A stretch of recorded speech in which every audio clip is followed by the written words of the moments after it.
Can we say amen? Amen. Praise the Lord. Praise the Lord.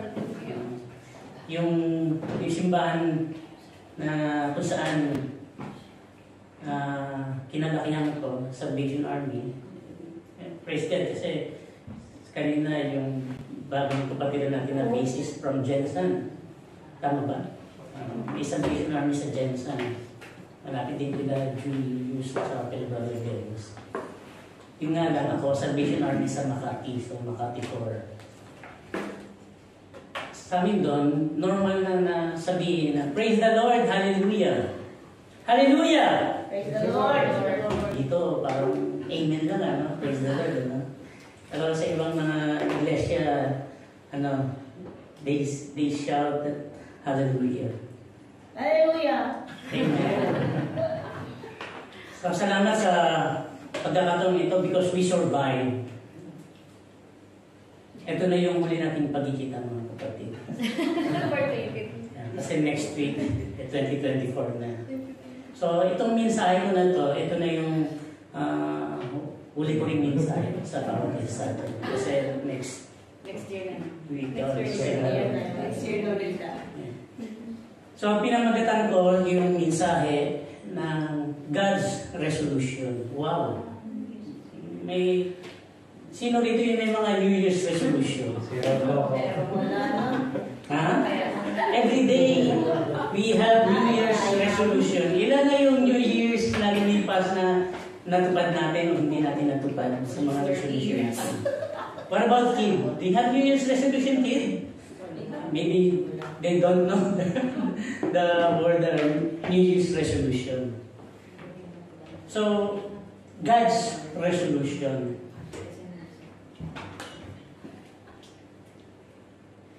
Bago po yan, alamin natin what is a resolution. Tinignan ko siya sa dictionary. Resolute. A firm decision to do or not to do something. So, it's a firm decision. Kaya dun sa title natin kanina, yung God's resolution, dun sa layout ko, may shadow siya na resolute. Sabi ni Sister Jojo.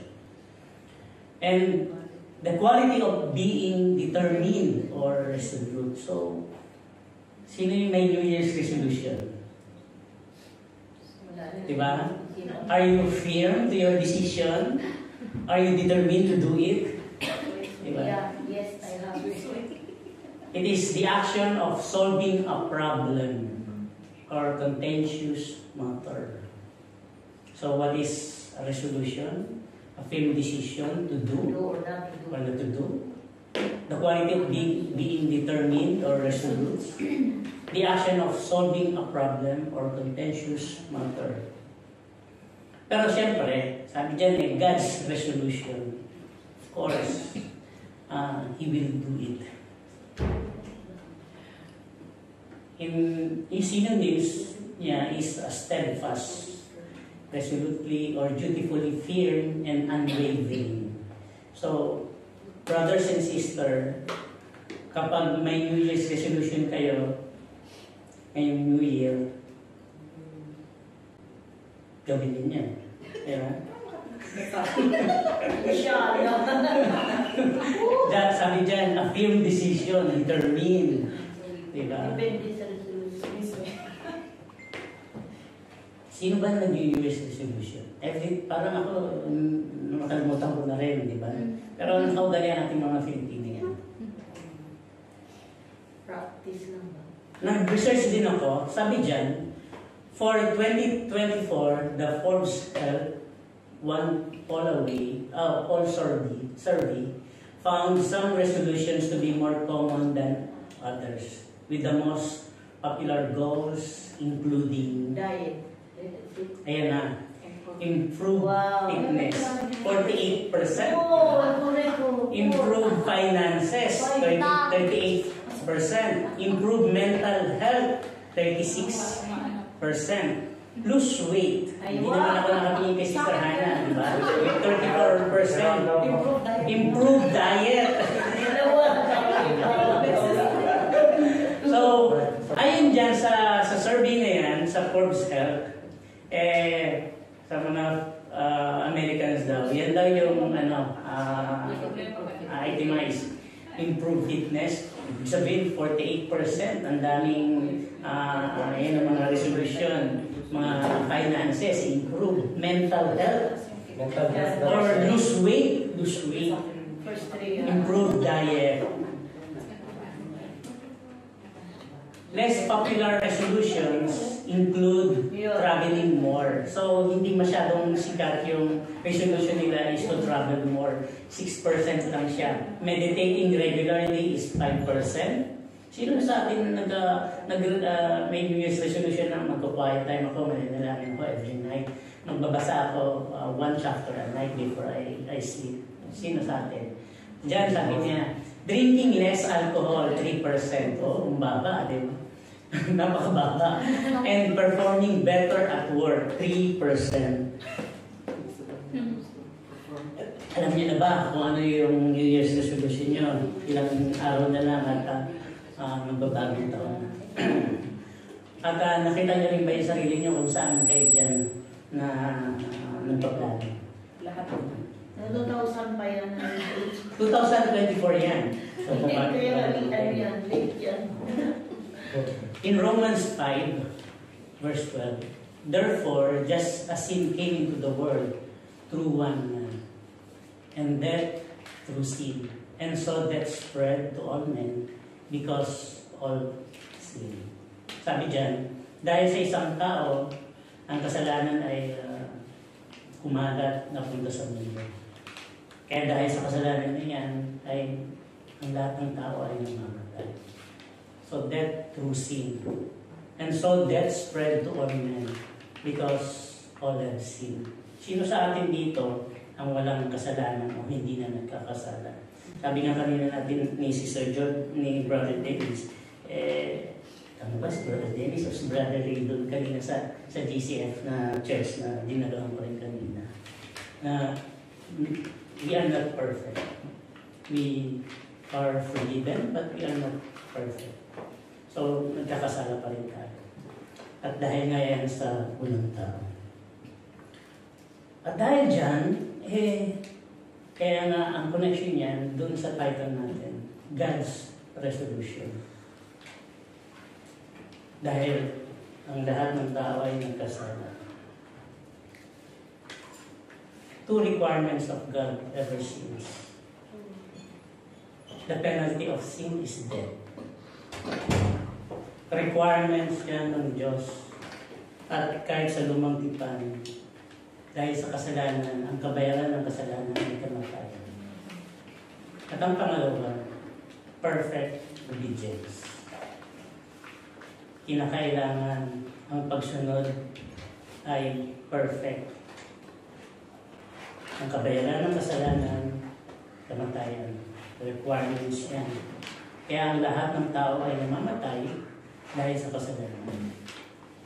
At kinakailangan ng perfect na pagsunod sa Diyos. Kaya naalala niyo yung rich young man na kausap ng ating Panginoon sa Kristo. Sabi niya, Teacher, what must I do to inherit the kingdom of God? Ang sabi ng ating Panginoon sa Kristo, do and follow all the commandments. Sabi ng mayaman na lalaki, nagawa ko na lahat yan. Tapos ang sabi ng ating Panginoon sa Kristo, then sell your everything and give to the poor. Kasi ang hinahanap ng Diyos na pagsunod ay complete, perfect. At ang lahat ng nagkakasala ay mamamatay. Kaya ang tao ay mamamatay. Manalangin po tayo. Panginoon, kami po ay lumalapit sa pagkakataong ito. At alam namin, Panginoon, na ilan lang kami sa bulwagang ito. Pero we felt the presence of the Lord.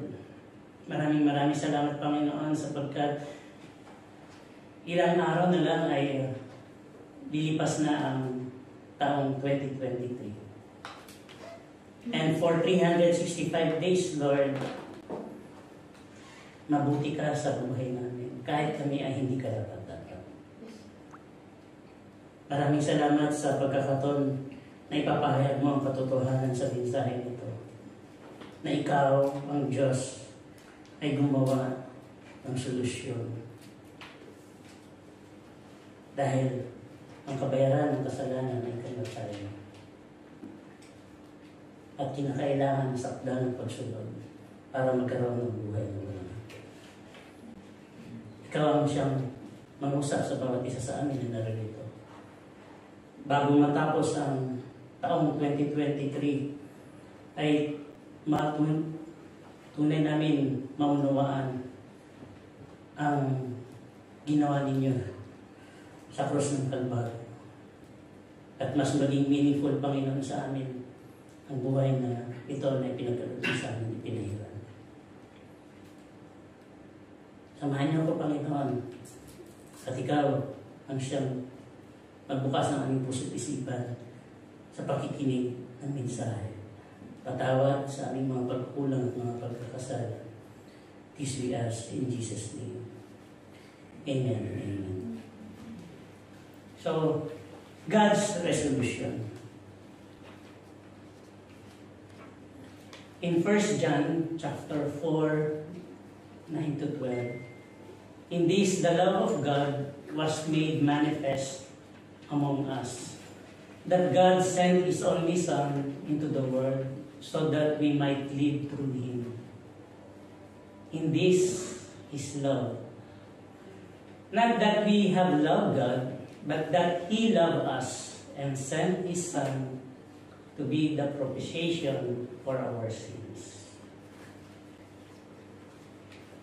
Dahil sa ang Diyos mismo ang gumawa ng solusyon, ay sabi dyan sa talata ni Juan, ito ang pag-ibig. Hindi dahil sa mahal natin ang Diyos, kundi una na tayong minahal. At dahil sa pagmamahal ng Diyos na yan, ay isinugo niya ang kanyang bugtong na anak para maging kabayaran ng ating mga kasalanan. He sent His Son to be the propitiation for our sins.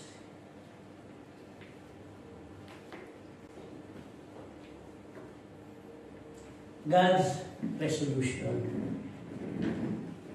God expressed His affection. Ang ibig sabihin, God is the best lover. Marami sa atin ang naghahanap ng taong magmamahal sa atin. Kaya dahil sa paghahanap niyan ng best lover na yan, kung ano-ano yung ginagawa ng tao. Marami ng mga dating apps. Diba? Sa panahon ngayon, yung mga kabataan, yung mga teenager, usong-uso na yung mga gumagamit ng mga dating apps, lalong-lalo social media, yung rampant. At kaya nga sa buong mundo, ang pinakamaraming user ng social media, ng Facebook, kasama ang Pilipinas. So marami sa mga Pilipino. God expressed His affection sapagkat ang God is the best lover. Kaya sabi nga dyan, in this love, not that we have loved God, but that He loved us. Salamat kasi wala namang kaibig-ibig sa atin. Walang magugustuhan sa buhay ko. Walang magugustuhan sa atin. Hindi naman tayo kaya-aya. Maging maaaring kaya-aya yung ating mga kasuotan, magagarbo. Kaya-aya ang laman ng ating bulsa, yung sahod natin sa bangko. Pero sa harap ng Diyos ay lahat tayo sablay. Ganun pa man, minahal tayo ng Diyos kahit suwain tayo. Kaya sabi ko dyan, God is the best lover. Kaya wag nating hahanapin sa tao yung best na magmamahal sa atin. Tama ba, Chino? Wag nating hahanapin kasi fallen creature tayo. Nobody is perfect. Naalala ko si Ronaldo Valdez. Sino hindi nakakilala kay Ronaldo Valdez? Si Jano Gibbs. Si Jano Gibbs lang hindi maaaring nakakilala dahil tatay niya. At nagulat ako na ayon sa report, nung nag-responde ang mga pulis sa kanilang tahanan sa Quezon City, ay may nakita lang 45 na hawak niya sa kanyang kamay. Anong ibig sabihin? Nagpakamatay. And who is Ronaldo Valdez? Lahat na nasa kanya. Mayaman, sikat na artista. Pero, bakit maraming mga showbiz personalities, member of the band, na kilala na well-known, nagpapakamatay? Maybe they are looking for love. Ayon sa balita, ay dahil ang mga anak niya ay may mga kanya-kanyang family na. So, maaaring malungkot siya, lalo kapag nasa ganung edad ka na. Wala na ata daw nangangamusta dahil may kanya-kanya ng buhay ng kanyang anak. So, naghahanap ang tao someone na mag-aalala sa kanya, nangangamusta sa kanya, magpaparamdam sa kanya ng pagmamahal. Pero mga kapatid, God is the best lover. He will not fail us. Ano man ang itsura mo. Amen? Pangalawa, because of God's resolution, He expressed His love for His creation. God is the best creator. God is the best creator. Kahit ganyan lang yung mga pagmumukha ninyo ng katabi niyo, tingnan niyo. God is the best creator. Diba? Kahit ganyan yung mga size natin, yung tangkad natin. Diba? Kahit ganito lang ako kaliit. God is the best creator. Preach it, bro! Hindi lang siya great lover. He's the best creator. Artist. Bakit? Tingnan natin yung verse na yan. Nakalimutan ko. Genesis. In Genesis, Genesis chapter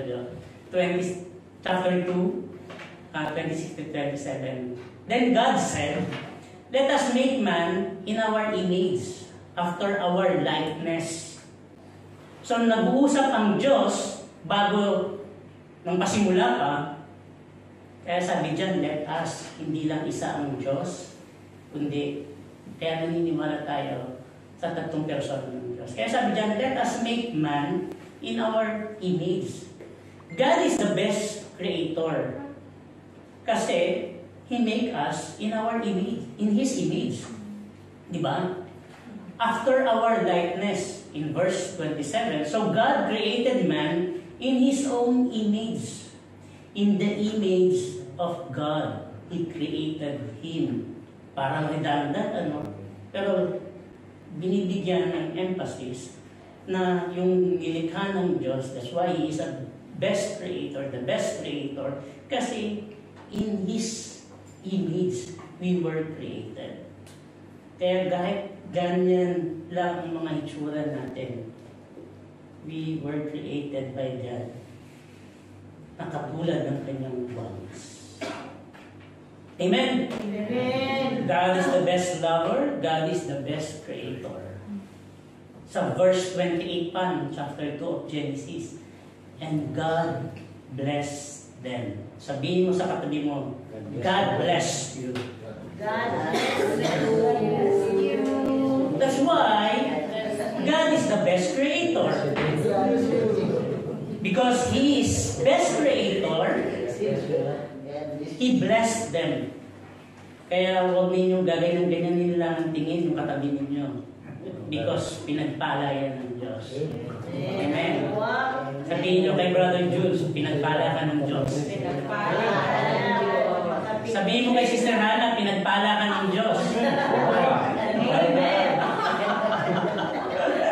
Lahat tayo ay pinagpala ng Diyos. Can we say amen? Amen. At ang pangatlo, God decided His contribution. Ano to? Anong connection naman ito sa God's resolution? God is the best one. God's resolution, nag-contribute siya. Best giver. God is the best giver. Diba? God is the best giver. God is the best lover. God is the best creator. And now God is the best giver. Kaya kung pinagpala ka ng trabaho, that's best. Kaya kung pinagpala ka ng ganyang mukha, because God is best. Right? Parang hindi sila.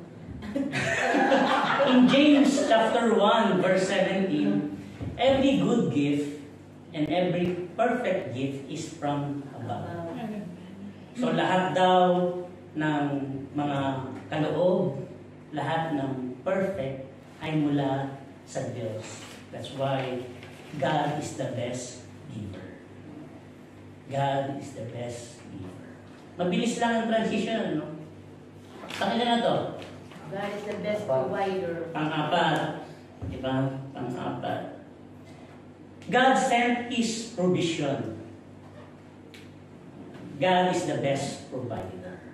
Kasi, dun sa resolution niya, He sent His provision.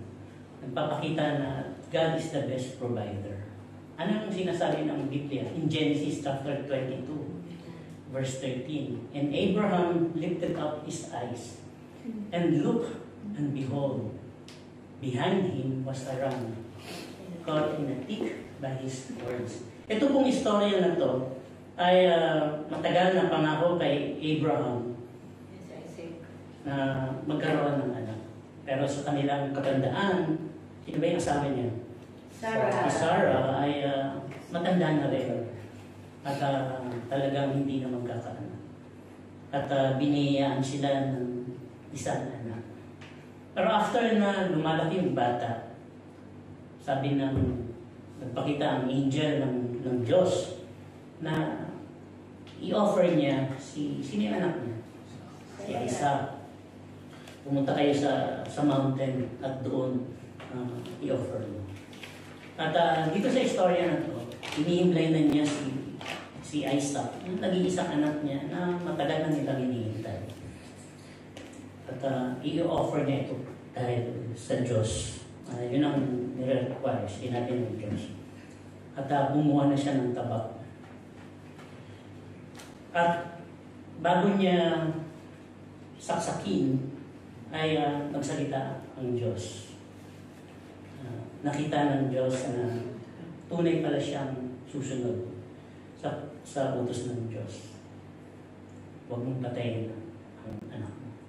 Kaya dyan sa verse 13, and Abraham lifted up his eyes and looked, and behold, him was a ram.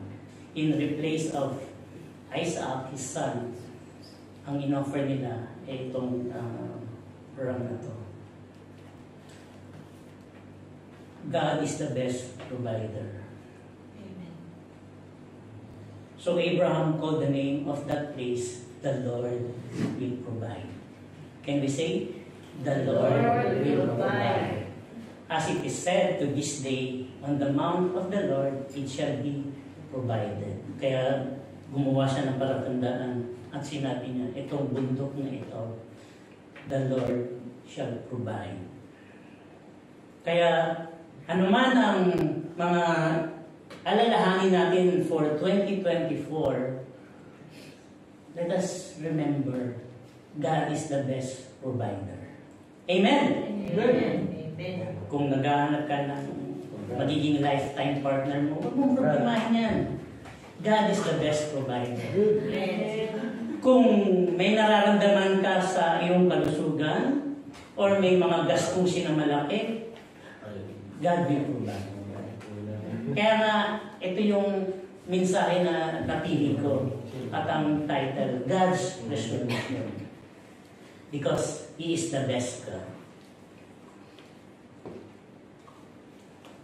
That God's resolution ay may kasamang invitation.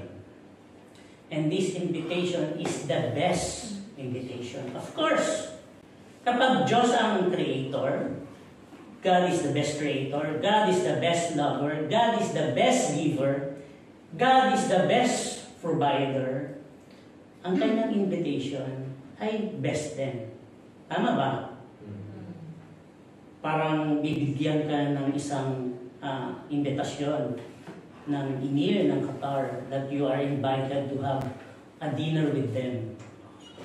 Ano yun? Malaking karangalan. And how much more kung ang invitation na ito ay mula sa Creator ng heaven and earth. Amen? Amen. Bakit natin nasabi? In Luke chapter 14, verses 16 to 17, ito isang parabola. A man once gave a great banquet and invited many. And at the time for the banquet, he sent his servant to say to those who had been invited, "Come, for everything is now ready." Itong lalaki na ito ay nag-invite na magkaroon ng banquet. So ipinadala niya ang kanyang servant at lumabas at nag-invite. It is the best invitation because according to that, sabi dyan, highlighted ng yellow, come, everything is now ready. Everything is now ready. Walang requirements. Kundi, purely, ang lalaking ito, inutusin niya ang kanyang servant na lumabas at mag-invite para sa banquet na yan. Kaya, itong invitation, lalo kung ito ay mula sa best creator, best giver, best provider, this is the best invitation. Kung ikaw ba ay ini-invite ng hari ng Qatar na magtrabaho sa kanya, tatanggi ka ba? Diba? It is an honor for us. Kahit na isa lamang tayong ordinary citizen. At ang ilan yan?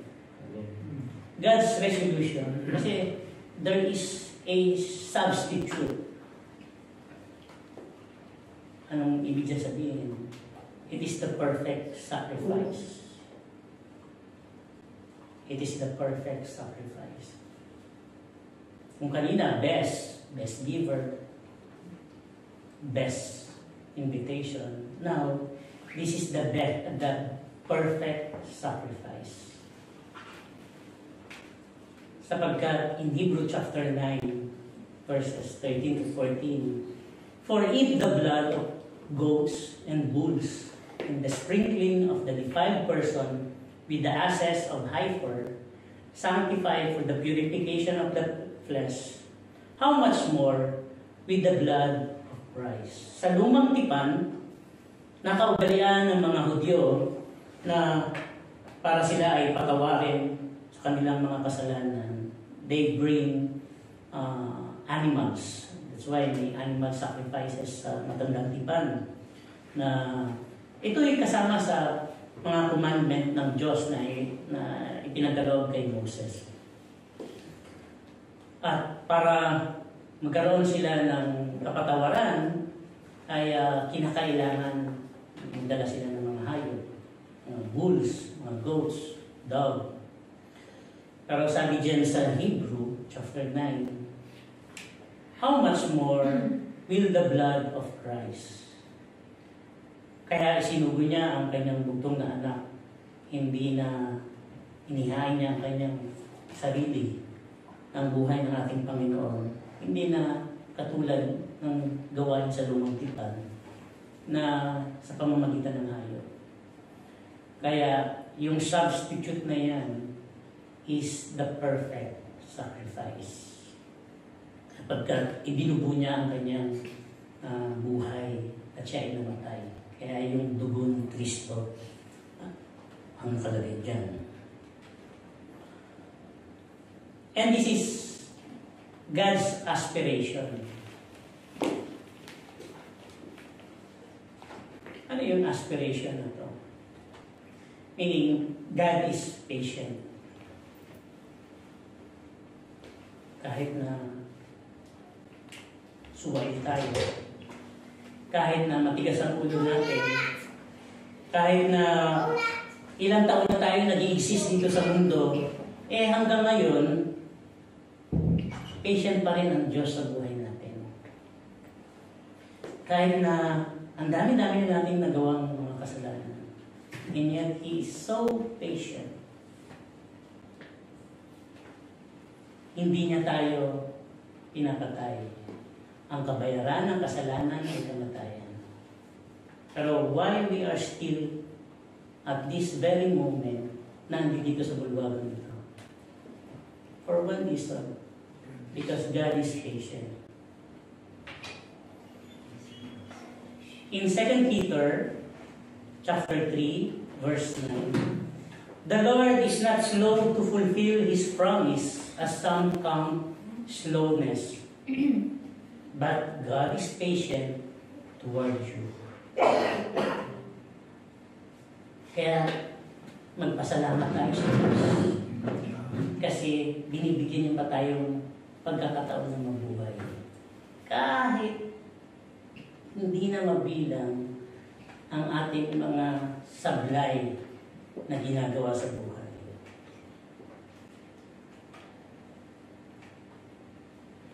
Meron akong kilala na malapit sa aking buhay na kapag nakakaranas siya ng kahirapan sa buhay niya, nilalait niya yung Diyos.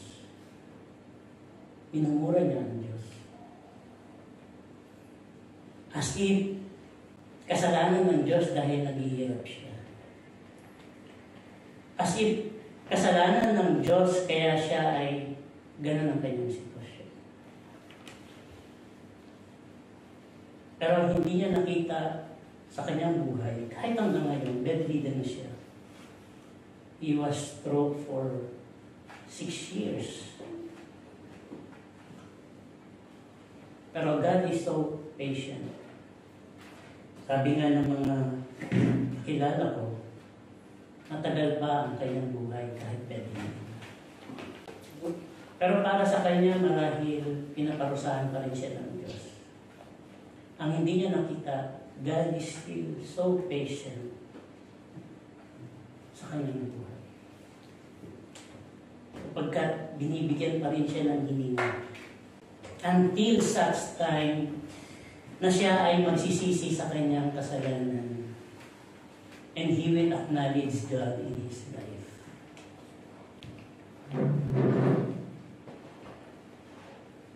May mga ganun na nagsasuffer na sila, and yet kahit anong gawin nila, hindi sila mamatay-matay. Why? Because God is giving them a chance to know Him. Ako, lagi kong sinasabi, hindi sa pagmamalaki.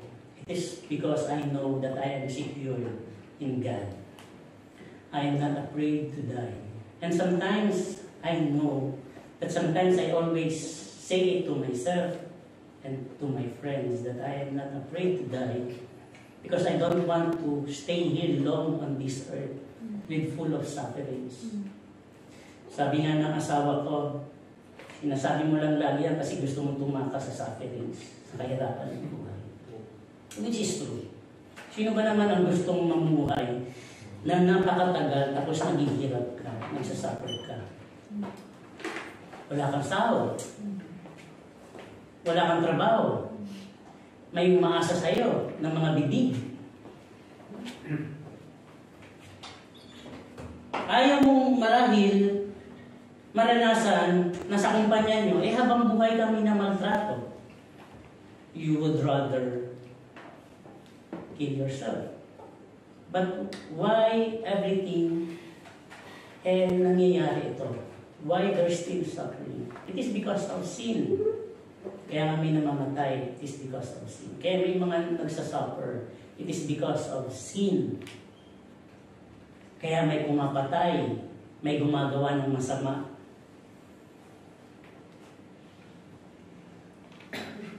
Minsan, naisip ko, salamat Lord, kahit nang bukang bibig ko na hindi ako natatakot mamatay. And yet, God is patient, nandito pa rin ako. I already exist in this world 51 years. 51 years. Parang 50 and a half lang, ano? Around 15 years lang last So, week. 15. Diba? Why? Because God is so patient.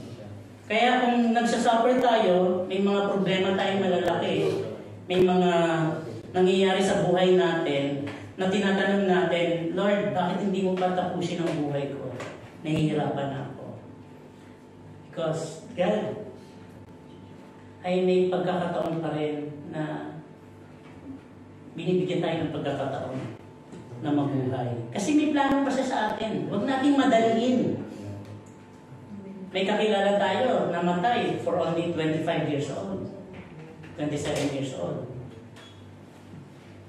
Si Brother Ray kanina sa JCF, worship service natin, he is celebrating 54 years old. Mas matanda lang siya sa akin ng 4 taon. Sabi niya habang nagla-lunch kami pagkatapos ng service, hindi na niya naabutan yung father niya sapagkat namatay yung father niya is 40 years old. Too young. At ilang taon na tayo ngayon? Huwag na natin tanongin yung edad ni Sister Jodo. It's not allowed. Diba? Tanongin na lang natin. Tingnan na lang natin yung sarili natin. We are blessed. Kasi until now, we are here. And we listen to this message right now. That's why, kanina, God is the best creator. He blessed us. Pinagpala tayo ng Diyos. Kaya kahit anuman ang kalagayan natin ngayon, we are still blessed. Amen? Amen. Can we say, we are blessed? We are blessed. We are blessed kahit walang laman yung bulsa natin. Diba? We are blessed kahit na marami tayong suliranan. At ang panghuli is God's resolution for the coming culmination. Ano ang ibig sabihin dyan? This is the best gift. Sa bandang huli, kapag lahat ay dumating na ang ating Panginoong Jesucristo sa kanyang muling pagbabalik, sa pagtatapos ng lahat, ay merong best gift.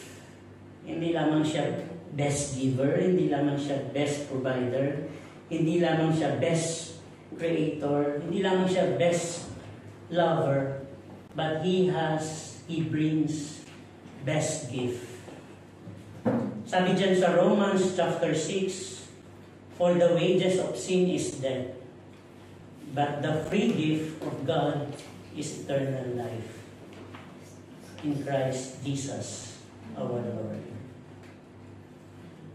Balang araw sa pagtatapos ng lahat, sa culmination niya, He has this best gift. And that best gift is eternal life. Are we sure that we have eternal life? Sigurado ba tayo na may buhay na walang hanggan sa kanyang pagbabalik? Kung gunawin man ng Diyos ang sanlibutan, do we have this kind of life, eternal life? This is the best gift na kanyang ino-offer sa bawat isa sa atin. To recap, I want you to look carefully and listen to this. God's resolution ay matatagpuan sa John 3:16. God expressed His affection. That's why God so loved the world. Yung word na yan is the word of man. He expressed His affection for His creation. God decided His contribution. That's why He gave. God sent His provision, no other than His only Son, with His invitation. Ang invitation niyan is whoever believes, or substitution, because ang magtatayo ahalin sa atin ay walang iba kundi siya mismo. And God's aspiration that all people will not perish. And the coming culmination, that best gift is to have eternal life. So, more than 2,000 years ago, sa pasimula pa lang ng kanyang creation, na si Eva at Adan ay nagkasala. Ang kabayaran ng kasalanan ay kamatayan. At ang sabi ng Diyos doon sa Garden of Eden, huwag ninyong kakanin, kanin ninyo ang lahat. Huwag lang ninyong kanin ang bungang ito. Sapagkat sa oras na kanin ninyo ang bungang ito, kayo ay mamamatay. Ang kabayaran ng kasalanan ay kamatayan. Pero bakit hindi namatay si Eva at Adan? Dahil hindi nagsisinungaling ang Diyos, ang kabayaran ng kasalanan ay kamatayan. Hinuway nila na kainin ang bunga ay pinagbabawal ng Diyos. Hindi sila namatay sapagkat the Lamb of God before the foundation of the world was slain. Ang anak ng Diyos bago pa man sa pasimula ay namatay na para pagbayaran ang kasalanan ni Eva at Adan. Kaya hindi sila namatay. Sabi nila, spiritual lang ang nangyari na kamatayan. Hindi. Sapagkat before the foundation of the world, the Lamb, Jesus Christ, was slain. Siya ang naging substitute sa tao nung sila ay nagkasala. So God's resolution, anong sabi natin kanina dun sa resolution? A firm decision. Pero kanya itong ginawa. He never failed. And the quality of being determined or resolute, the action of solving a problem. Kaya noon pa man, binigay na ng solusyon ng Diyos ang problema ng tao. Ang kabayaran, kamatayan ay kasalanan. And perfect obedience. Yung perfect obedience na yun, kaya nga siya yung nag-substitute. Siya yung gumawa para sa Diyos. Dahil hindi kayang sundin ng tao na sumunod perfectly. Diba sabi ko nga kanina, yung rich young man na yun, sabi na, nagawa ko na lahat yan. Pero ang sabi ni Jesus Christ sa kanya, then, sell and give all what you have. At umalis siya ng may kalungkutan. Hindi na pa rin pala nasusunod ang lahat. Kasi malungkot siya. Pero, hindi kasi talaga kayang gawin ng tao. Kaya, siya yung nag-substitute sa atin. Siya yung naipako doon sa cross. Kaya nasabi natin, perfect sacrifice. ang ginawa. Yung provision ng Lord. Yung provision ng Lord ay yung kanyang anak. Yung contribution niya, yung pagbibigay niya. Kaya nga, siya mismo ang umalili. Hindi yung dugo ng tupa, hindi yung dugo ng baka, kundi yung dugo ng ating Panginoong Jesucristo doon sa Hebrew chapter 9. At yung aspiration ng Lord is, kaya nga, He is slow to anger and so patient to us even until now. Sapagkat ayaw niya na tayo ay mapahamak. Bagkos magkaroon ng eternal life para sa pagtatapos ng lahat. Amen? Amen. Yan yung resolution ng Diyos before the foundation of the world. Kaya, kung gagawa tayo ng resolution para sa buhay natin, we already did. It is finished. This is the gospel of Christ. Yung kanyang ginawa na yon, yung mga pinag-aralan natin kanina, there is surety. Why it is sure? Because it is finished and done by our Lord Jesus Christ. Kaya, kung may Kristo tayo sa buhay natin, hindi na dapat tayo mag-alinlangan, hindi na tayo problema kung ano yung magiging bukas natin sa susunod ng 2024. Amen. Yung magiging kinabukasan natin, yung magiging araw-araw natin. Because there is surety, because it is already finished and done by our Lord Jesus Christ. Not us, but the God Himself who manifests in the flesh, and that is Jesus.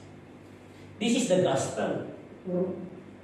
And it is perfectly and completely. Nothing can be added. Wala na tayong may dadagdag, mga kapatid.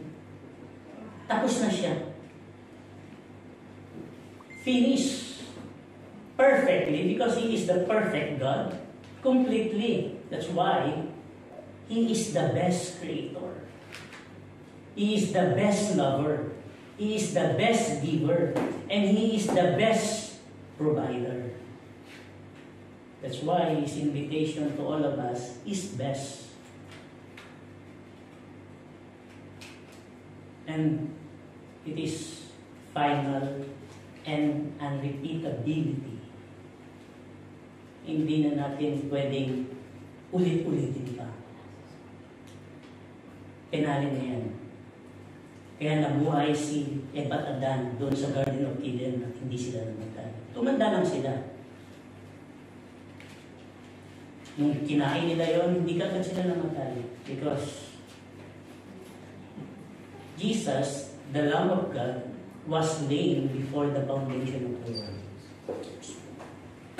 So, ang problema ng tao na dalawa na requirements ng Diyos, the penalty of sin is death and perfect obedience, it is already finished.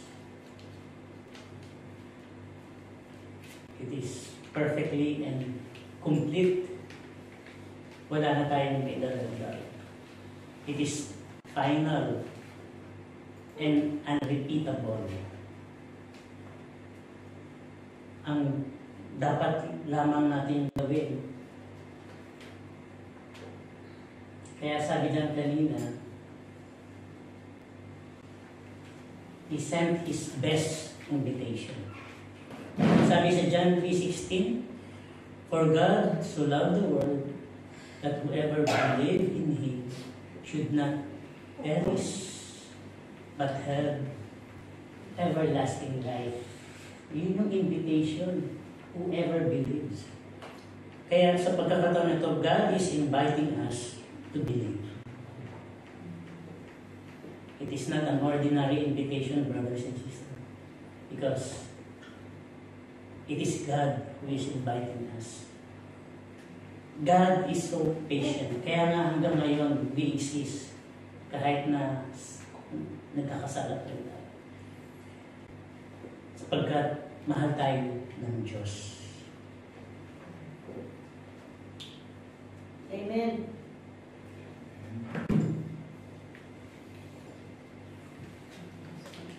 But the Lord is faithful. He will establish you and guard you against the evil one.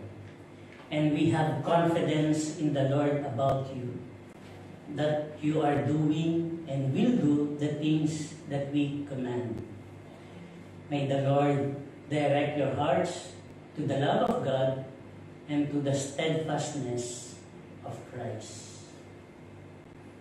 How many resolutions that we already failed? Simula nung nabubuhay tayo, ginagawa natin ang New Year's resolution. It will come to fail talaga because we are human. Kaya ang sabi dyan, salamat sapagkat ang Diyos ay faithful. Ang ating Panginoong Jesucristo ay matuwid. Steadfast. Sabi dyan, the Lord is faithful. Kaya wag na wag nating aasahan ang ating mga sarili o ang sino man kung naghahanap tayo ng magmamahal sa atin maliban sa Diyos. Sapagkat He will never fail us. Amen? So, kung gagawa tayo ng panibagong New Year's resolution, alalahanin na natin yung ginawa ng ating Diyos. It is already finished. Ang gawin lamang natin ay sampalatayan natin ang ating Panginoon sa Kristo. Amen! Palakpakan natin ng Diyos. At bago magpalit ang taon, gusto ba natin na tiyakin na ang ating buhay ay nasa Kristo? Para magkaroon tayo ng buhay walang hanggan. Tanggapin natin, gusto ba natin tanggapin ang best invitation na yan mula sa Diyos? Gusto ba natin na pagpalain tayo ng Diyos? Ngayon ba lang gawin natin, mga kapatid? Ipagkaloob natin, ialay natin ang ating buhay sa Diyos. Yung po tayong lahat.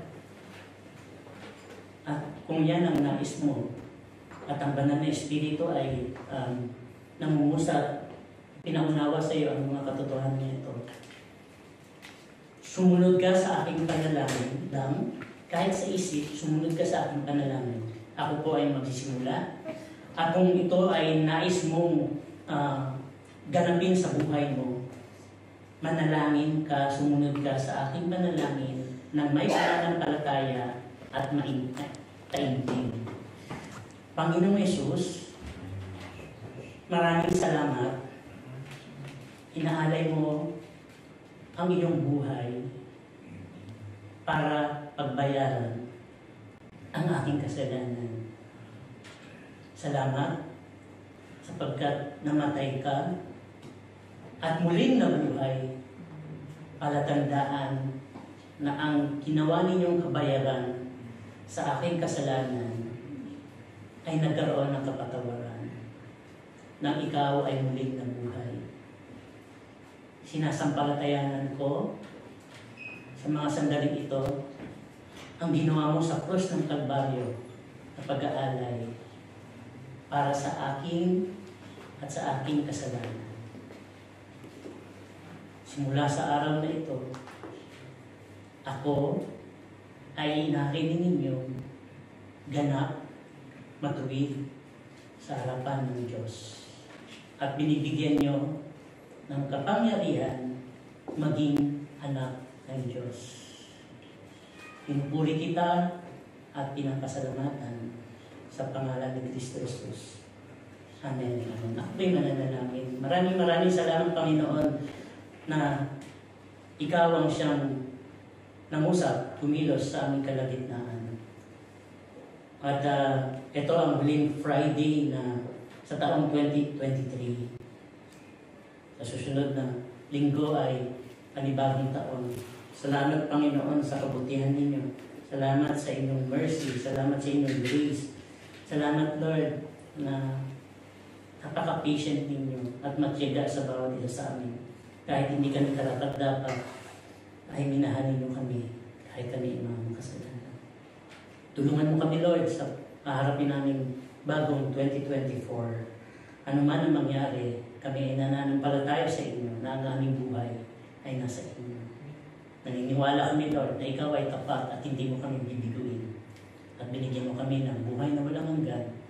At kaharapin namin ang 2024 ng may kasiglahan, kagalakan, sapagkat nananampalataya kami na ikaw ay nanagumpay na.